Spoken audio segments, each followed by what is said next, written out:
Warning, this podcast contains content that may be alarming, disturbing, or shocking to some viewers.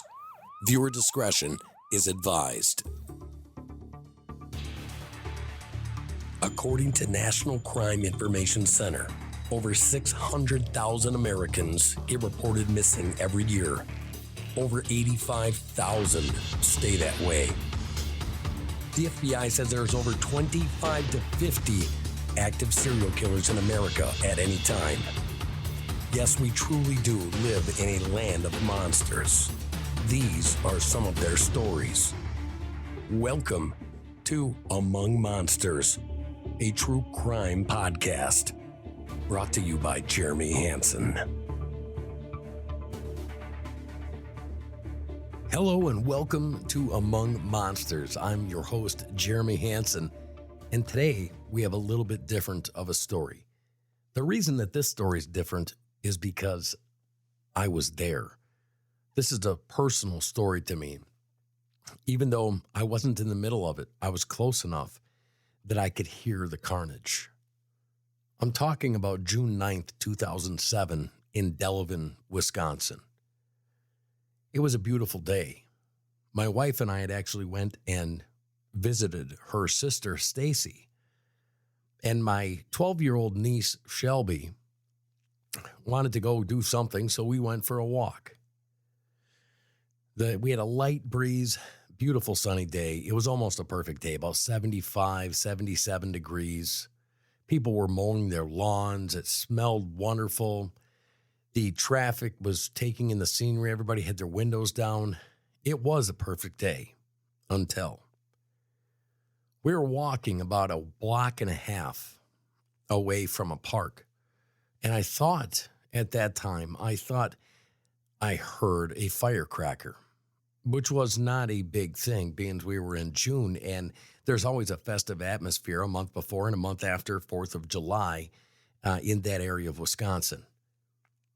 But as we got closer to the park, I heard some screaming, people yelling, people screaming, and then a whole bunch of rapid fire. You could tell it was a gun. It was the firecracker sound with that thud in the end. It was about 2 minutes after that, a cop went flying by us at the park, and I thought, wow, something serious is going on. But the cop only went half a block from where we were. 2 houses down on the next block from the park that we were at, a man had just annihilated his family.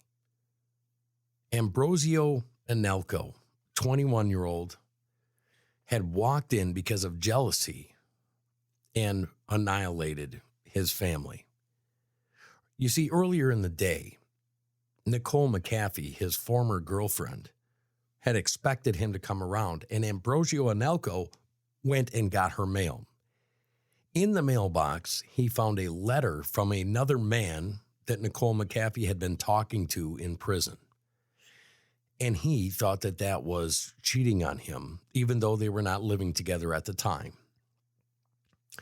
Ambrosio went and grabbed his daughter from a friend's house and brought her back to his former girlfriend, Nicole Mcaffee. As he walked in, he noticed that Nicole was there. His 3-month-old twins, Isaiah Analco and Argenis Analco, were there.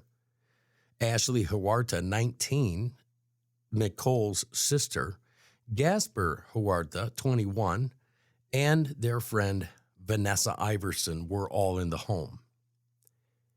Ambrosio Analco pulled his weapon and shot, after being begged not to by everybody there, his 3-year-old Jasmine Analco in the chest. Jasmine Analco wandered outside after being shot in the chest and got in the van that her father had driven to Nicole Mcaffee's home, her mother's home. He then shot Nicole Mcaffee's sister, Ashley Huerta, 19 years old. She was running away, and Jasper Huerta was also running away. He shot at both of them. He missed Jasper Huerta, and he shot Ashley Huerta, 19 years old, in the back, killing her. He then, while he's screaming at his former girlfriend, Nicole Mcaffee, that she was going to pay for all the pain that she had caused him. Because she cheated, he was now going to kill everybody.